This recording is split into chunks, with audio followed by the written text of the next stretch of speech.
प्रदेश के अंदर देखने को मिल रहा है कि 25 मई को वोटिंग होगा।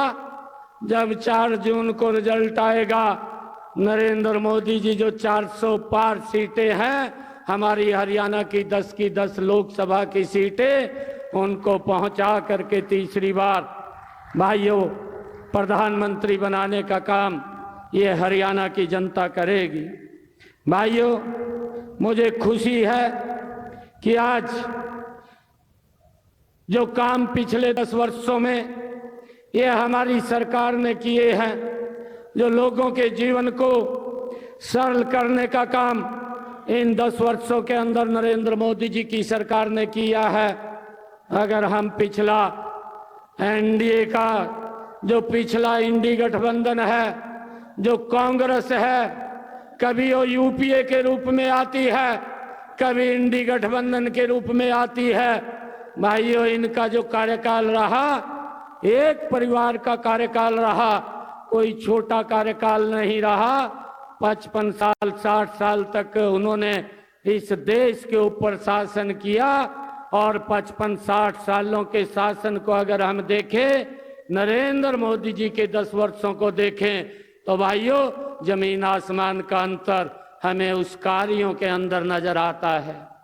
आज कांग्रेस के लोग, आज ये घमंडिया गठबंधन के लोग भाइयों वोट लेने के लिए विभिन्न प्रकार की बातें और लोगों के बीच में भ्रम फैला करके भाइयों गारंटी देने की बात कर रहे हैं। आज ये घमंडिया गठबंधन के लोग भाइयों होर्डिंग लगा करके आज इस प्रकार का प्रचार कर रहे हैं कि आप हमें वोट दीजिए, हम गारंटी देते हैं, हम ये काम करेंगे, आप हमें वोट दीजिए, हम गारंटी देते हैं, हम वो काम करेंगे। भाइयों, आपकी गारंटी, कांग्रेस की गारंटी इस देश ने देखी है। ये कोई छोटा कार्यकाल नहीं देखा। 55 साल 60 साल तक इस शासन को भुगता है। जब भी कांग्रेस की सरकार देश या प्रदेश के अंदर बनी है, भाइयों भ्रष्टाचार की गारंटी वो कांग्रेस के शासन के अंदर हमें इस देश के लोगों को भाइयों देखने को मिली है। कांग्रेस की एक गारंटी है कि भाइयों अगर एक गैस का सिलेंडर भी लेना है तो भाइयों वो भी 3 दिन लाइन में खड़ा रहना पड़ता है। इस बात को देश नहीं भूला है, ये कांग्रेस की गारंटी है।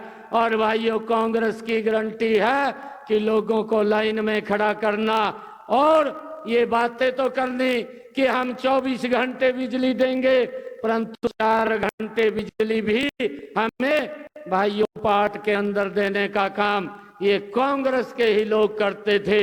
ये कांग्रेस की गारंटी है, परंतु इस गारंटी के ऊपर अब देश को विश्वास नहीं रहा। अब तो अगर कोई विश्वास है तो नरेंद्र मोदी की गारंटी के ऊपर है, जिस व्यक्ति ने इन 10 वर्षों के अंदर भाइयों उस लाइन को भी समाप्त किया, उस माता बहन के घर के अंदर भी गैस का कनेक्शन सिलेंडर पहुंचाया, जिसके घर के अंदर गैस का सिलेंडर कनेक्शन नहीं था। ये गारंटी नरेंद्र मोदी जी की है। भाइयों ये गारंटी ये नरेंद्र मोदी जी की है, जिसके ऊपर आज देश विश्वास कर रहा है। उन्होंने उन माताओं बहनों की चिंता की, उनके घर के अंदर नल और स्वच्छ जल पहुंचाने की व्यवस्था वो की है। कांग्रेस की गारंटी तो ये थी कि हमारी माताओं बहनों को पीने का पानी भी 2 किलोमीटर 4 किलोमीटर 10 किलोमीटर की दूरी से सर के ऊपर मटका रख करके पीने का पानी लाना पड़ता था। ये कांग्रेस की गारंटी थी, परंतु उसके ऊपर अब विश्वास देश को नहीं रहा। मोदी जी की गारंटी के ऊपर विश्वास है, जिसने उन माता बहनों की चिंता करते हुए हर घर के अंदर नल और स्वच्छ जल पहुंचाने का व्यवस्था की है। आज इसके ऊपर देश विश्वास कर रहा है। भाइयों कांग्रेस के समय के अंदर भेदभाव पनपता था, आज उस भेदभाव को भी हमारी इस डबल इंजन की सरकार ने उस भेदभाव को भी समाप्त किया है। मुझे ध्यान में है ये महेंद्रगढ़ की सरदारी बैठी है। भाइयों कांग्रेस की सरकार थी, ये बोलते थे कि हम काम करेंगे, परंतु एक ही क्षेत्र तक विकास सिमट करके रह जाता था। महेंद्रगढ़ नारनौल तो देखता ही रहता था। ये कांग्रेस के समय में होता था। चाहे भाइयों बच्चों को नौकरी की बात होती थी, भाइयों एक नौकरी के लिए भी पूरे गांव को बच्चे को लेकर के भाइयों चक्कर काटने पड़ते थे। कभी चंडीगढ़ जाते थे, कभी कहीं जाते थे, परंतु भाइयों नौकरी नहीं लगती थी, भ्रष्टाचार होता था। ये कांग्रेस के समय के अंदर है कि एक गरीब माँ का बेटा, भाइयों गरीब बाप का बेटा, वो ये सोच भी नहीं सकता था कांग्रेस के शासन के अंदर कि हरियाणा सरकार की नौकरी लग जाएगा। अपने ही कुछ चहेतों को नौकरी दे करके भाइयों पूरे हरियाणा प्रदेश के लोगों को भाइयों उनके हालात के ऊपर छोड़ने का काम ये कांग्रेस के लोग करते थे। परंतु इस डबल इंजन की सरकार ने वो सम्मान, वो युवाओं का भी बढ़ाने का काम किया।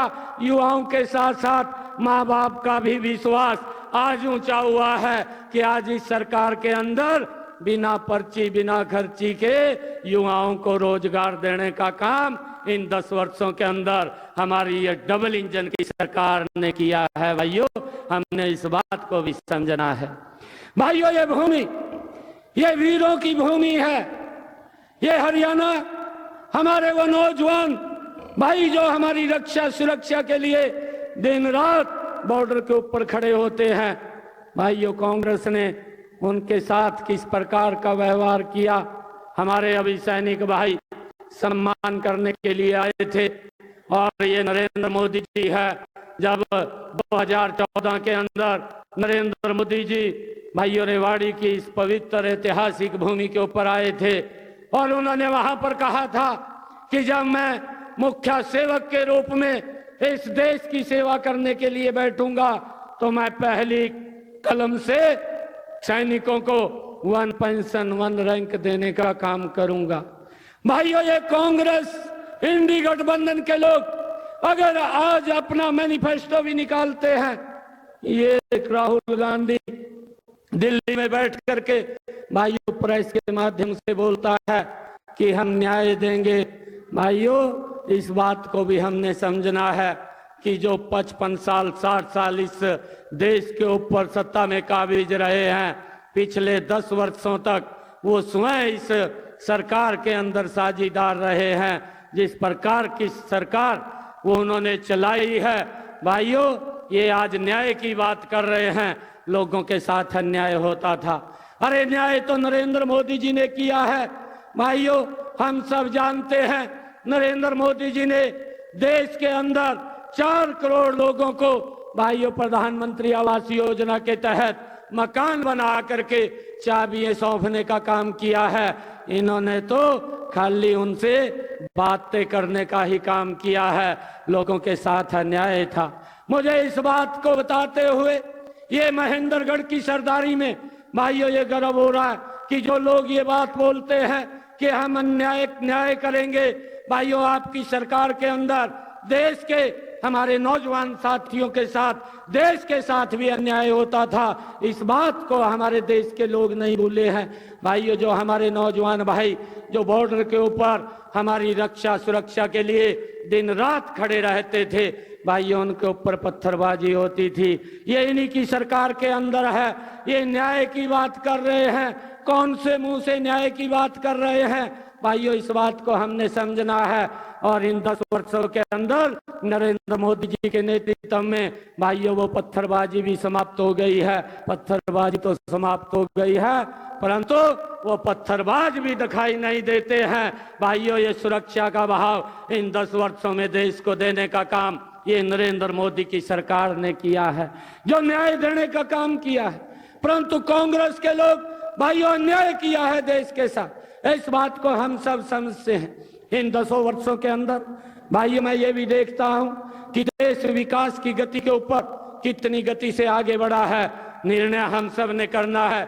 हाँ यहाँ पर महेंद्रगढ़ की सरदारी बैठी है।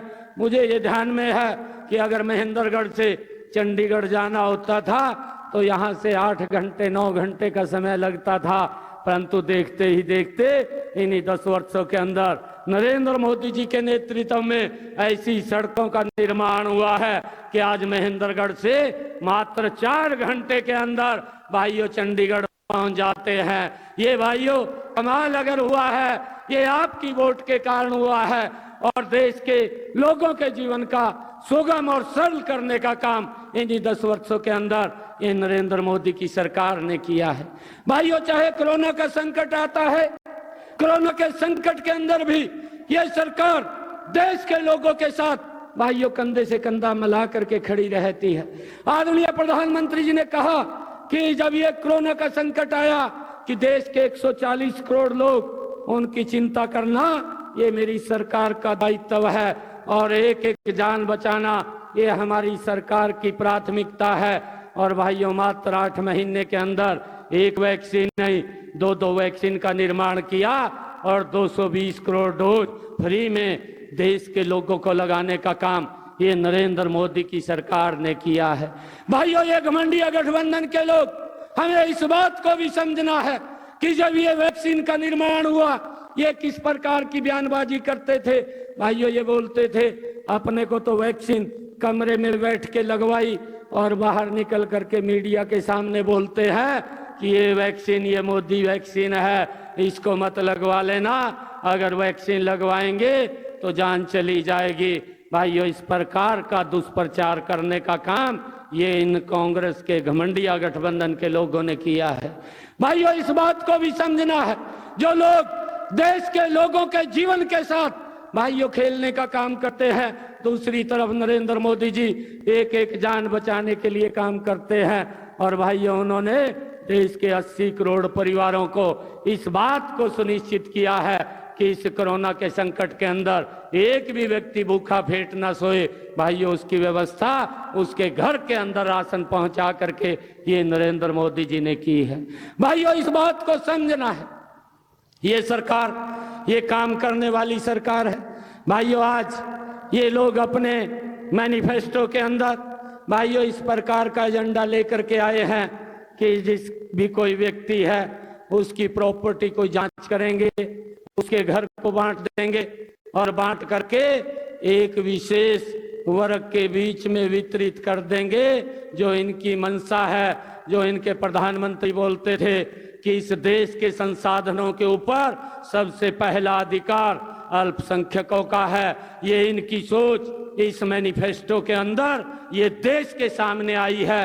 और भाइयों अभी हम देखते भी हैं कि इन्हीं की सरकार ने अभी भाइयों कर्नाटक के अंदर जिस प्रकार से एक विशेष वर्ग को भाइयों ओबीसी के अंदर शामिल करने का भाइयों कार्य किया है, ये निंदनीय है। भाइयों यहाँ तो देश के 140 करोड़ लोगों की चिंता की जाती है, 140 करोड़ लोगों के लिए योजना बनती है, परंतु इनकी जो सोच है कि एक विशेष वर्ग को आगे रख करके हम काम करेंगे, इस बात को भी हमने समझना है। भाइयों ये लोग ये देश को तोड़ने वाले लोग हैं, ये देश को कमजोर करने वाले लोग हैं। भाइयों जब इनकी सरकार के अंदर बेटियों के ऊपर अत्याचार हो जाता है तो भाइयों ये लोग अपने मुंह के ऊपर ताला लगा करके बैठ जाते हैं।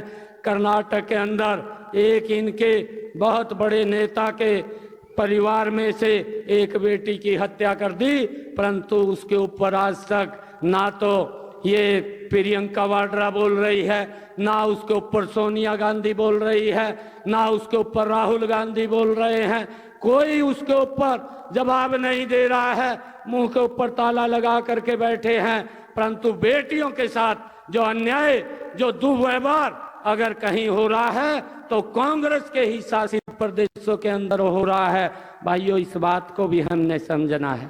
ये नरेंद्र मोदी जी की सरकार है। भाइयों मुझे इस बात की खुशी है कि इन 10 वर्षों के अंदर जो नरेंद्र मोदी जी ने जो माताओं बहनों के लिए काम किए हैं, उनको जो सेल्फ हेल्प ग्रुप की हमारी बहनें हैं, उन बेटियों को सशक्त करने का काम किया है। नरेंद्र मोदी जी ने हमारे हरियाणा की इस पवित्र भूमि से, पानीपत की भूमि से भाइयों एक बात कही थी, वो खाली बात नहीं कही थी, उन्होंने बेटी बचाओ बेटी पढ़ाओ का नारा पानीपत की ऐतिहासिक भूमि से दिया था। और भाइयों, इन 10 वर्षों के अंदर उसका परिणाम ये निकला कि आज लाखों की संख्या में हमारी बेटियों का जीवन बचा है, जो कांग्रेस के समय के अंदर उन बेटियों के ऊपर एक कलंक अत्याचार होता था और हरियाणा के ऊपर एक कलंक ये इन कांग्रेस की सरकार के अंदर था। परंतु आज उससे राहत मिलने का काम ये अब हुआ है। भाइयों, मुझे ये कहते हुए कि हमारी इस सरकार ने चाहे किसान है, चाहे महिला है, चाहे गरीब है और चाहे युवा है, हर वर्ग के लिए मजबूती से उसको इन 10 वर्षों के अंदर बढ़ाने का काम किया है। भाइयों, इन लोगों को ये बताना चाहिए, आज ये राहुल गांधी भाइयों प्रेस के माध्यम से एक झूठ और बोलता है। हम राजस्थान के बॉर्डर के ऊपर हैं। अभी पिछला जो इलेक्शन था, इसी राहुल गांधी ने राजस्थान के इलेक्शन के अंदर अंतिम समय के अंदर एक बात बोली थी कि आप हमें वोट दें, हम किसानों का कर्जा माफ करेंगे। भाइयों, झूठ बोल करके इन लोगों ने वोट लेने का काम किया, परंतु उसका दुष्परिणाम कि राजस्थान के किसानों को भुगतना पड़ा। 4000 किसानों ने इसके बयान पर उनको वोट दिया। वोट दे करके इनकी पीछे सरकार बनाई और सरकार जब बनी ना कर्जा माफ हुआ और 4000 किसानों ने भाइयों राजस्थान के अंदर आत्महत्या की। 16000 किसानों की भूमि भाइयों कुर्क कर दी गई। ये इसके बयान का दुष्परिणाम निकला। और भाइयों, दूसरी तरफ अगर हम देखें, ये देश के लोगों के साथ ये कांग्रेस पार्टी अन्याय करती है, परंतु दूसरी तरफ नरेंद्र मोदी जी ने इन्हीं 10 वर्षों के अंदर जो प्रधानमंत्री किसान सम्मान निधि है भाइयों 2.5 लाख करोड़ रुपया किसान के खाते के अंदर प्रधानमंत्री किसान सम्मान निधि के माध्यम से पहुंचाने का काम ये हमारी इस डबल इंजन की सरकार ने किया है। भाइयों, इस बात को समझना है कि ये सरकार ये काम करने वाली सरकार है। कांग्रेस की सरकार भाइयों बात करने वाली और भ्रष्टाचार को बढ़ाने वाली सरकार है। और अब राहुल गांधी साहब बोलते हैं कि हमें एक मौका मुझे दें, मैं गरीबी को एक झटके के अंदर समाप्त कर दूंगा। ये प्रेस कॉन्फ्रेंस करके ये राहुल गांधी बोलता है, परंतु आज ये महेंद्रगढ़ की सरदारी बैठी है। मैं आज आप लोगों के माध्यम से मैं उन लोगों को एक बात पूछना चाहता हूं, कांग्रेस के नेताओं को पूछना चाहता हूं, राहुल गांधी को एक क्वेश्चन पूछना चाहता हूं कि आपके परिवार का शासन इस देश के ऊपर 55-60 वर्ष रहा है। 70 के दशक में आपने अपने परिवार की तरफ भी झांकना चाहिए। आपकी दादी ने 1970 के अंदर कहा था कि हम गरीबी हटाएंगे, परंतु भाइयों 35-40 साल उसके बाद 70 के बाद भी इनका शासन रहा। क्या गरीबी देश में से हटी है? गरीब और गरीब होता चला गया। भाइयों, गरीबी हटाने के नाम के ऊपर लगातार वोट लेते रहे, गरीब और गरीब होता रहा। विकास की गति भाइयों देश के अंदर वो नहीं बढ़ पाई।